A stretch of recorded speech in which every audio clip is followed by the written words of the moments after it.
আসসালামু আলাইকুম। আমি গতকাল একটা পোস্ট করেছিলাম। পোস্টটার টপিক হচ্ছে আমাদের সাবেক প্রধানমন্ত্রী জননেত্রী শেখ হাসিনা কেমন ছিল? তো আমার এই পোস্টে অনেকে অনেক কমেন্ট করেছেন। কেউ ভালো কমেন্ট করেছেন, কেউ খারাপ কমেন্ট করেছেন।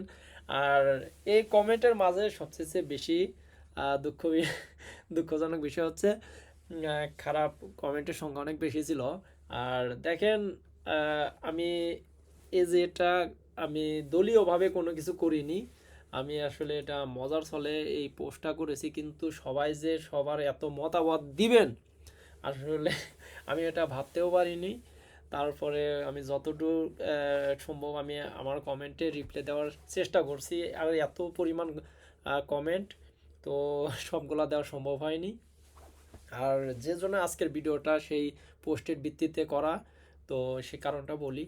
হয়তো আমার এই পোস্টটার কারণে অনেকে কষ্ট পেতে পারেন, কারণ আমি পার্সোনালি দেখছি অনেকে অনেক খারাপ মানে দুঃখজনক কমেন্ট করেছেন। যাই হোক ভাই, আন্তরিকভাবে দুঃখিত। আমি আপনাদের কষ্ট দেওয়ার জন্য এই পোস্টটা করিনি। তো দেখেন, আমি কিন্তু রাজনীতি করি না। আমি কিন্তু আপনাদেরই ছোট ভাই, আপনাদেরই বন্ধু, আপনাদেরই বড় ভাই। তো আসলে যেটা বলতেছিলাম, মানে আমি কোনো রাজনীতি করি, আমি রাজনীতি থেকে অনেক দূরে থাকি। কারণ বাংলাদেশে যে রাজনীতির বাজে অবস্থা, বেহাল অবস্থা, আর এই সব রাজনীতিতে আমি কখনো ছিলামও না, এখনও নাই, ইনশাল্লাহ ভবিষ্যতেও থাকার ইচ্ছা নাই।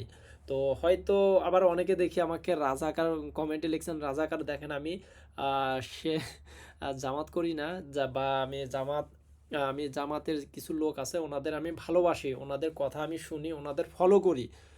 তো এরকম দেখেন, আমি জামাতের যেরকম ফলো করি, আমি কিন্তু জিয়াউর রহমান, বিএনপির জিয়াউর রহমান, ওনাকে আমার অনেক ভালো লাগে। আমি ওনাকেও ফলো করি। ওনার মার্শাল্লাহ, উনি যেগুলা কাজ করে মানে দুনিয়াতে করে গেছে, আল্লাহ তাআলা ওনার উত্তম ফয়সালা দিয়ে ওনার উত্তম কিছু দান করুক।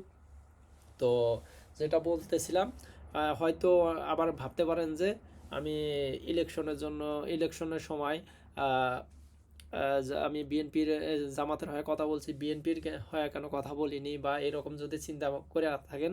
কারণ বিএনপির দেখেন, কিছু কিছু বিএনপির লোক আছে এতটা বাজে, এতটা খারাপ, মানে কিছু যে নেতা খেতা আছে, আসলে সত্যি বলতে ওনাদের কার্যক্রম আমার একদমই ভালো লাগেনি। কারণ আমি ছোটোবেলা থেকেই আমি বিএনপি জামাত, আমি দুটাই মার্শাল্লাহ আমার কাছে খুবই ভালো লাগে। আমি ওনাদের ওনাদের যেগুলা কার্যক্রম আগে যেগুলা করে আছে, আমাদের সাবেক প্রধানমন্ত্রী খালেদা জিয়া, তো ওনাকে আমার ভালো লাগে মার্শাল্লাহ। এখন কিন্তু এই বর্তমানে যেগুলো নেতা খেতা আছে, এদের আসলে কার্যক্রমগুলো খারাপ লাগার কারণে আমি বিএনপির বিষয়টা আমি ফেসবুকে বলি না। তো বা ভিডিওর সামনে এগুলা বিষয় আমি বলি না। আর রাজনীতি থেকে আমি 100 হাত 500 হাত দূরে থাকার চেষ্টা করি। কারণ আমি দেখেন, এখন বর্তমানে যে জাপানে আছি, জাপানে আমি বিভিন্ন এতে আন্দোলনে গেছি, বিভিন্ন মানে গেছি, কিন্তু এতটা সুন্দর, এতটা মানে ওদের ব্যবস্থাপনা দেখেন। আমরা রাজনীতি করি আমাদের এসে পুলিশ এসে পাহারা দেয়। আবার পাশে কি থাকে? পাশে থাকে অ্যাম্বুলেন্স। কারণ অ্যাম্বুলেন্সটা রাখার রিজন হচ্ছে, যদি দেখেন ওদের চিন্তা ভাবনা দেখেন কত ভালো, মার্শাল্লাহ। দেখেন, আমরা যে আন্দোলন করতে করতে যদি মানে আমরা যদি অসুস্থ হয়ে পড়ে যাই, তাহলে যেন সহজেই যেন মানে এই অ্যাম্বুলেন্সে করে আমাদের যেন হসপিটালে নিয়ে যেতে পারে। আমাদের দেখেন, ওদের ওদের চিন্তা ভাবনা কি, আর আমাদের চিন্তা ভাবনা দেখেন। আমাদের ওখানে অ্যাম্বুলেন্স রাখে কি, লাশ গোনা, মানে যত তাড়াতাড়ি পারে জানে ওই অ্যাম্বুলেন্সে জানি ঢুকা রেখে পারে। এটা হচ্ছে আমাদের বাংলাদেশের রাজনীতির অবস্থা। তো যাই হোক, মানে এগুলা বিষয়ে কিছু বলতে চাই না।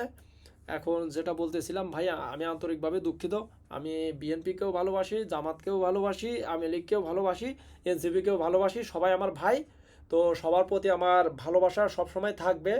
তো আমি আর কথা না বাড়াই, আর যদি আমার কথায় যদি কোনো কষ্ট পায় থাকেন আমার পোস্টে, তো আমি আন্তরিকভাবে দুঃখিত। আপনাদের আসলে মন খারাপ করার জন্য আমি পোস্টটা করিনি।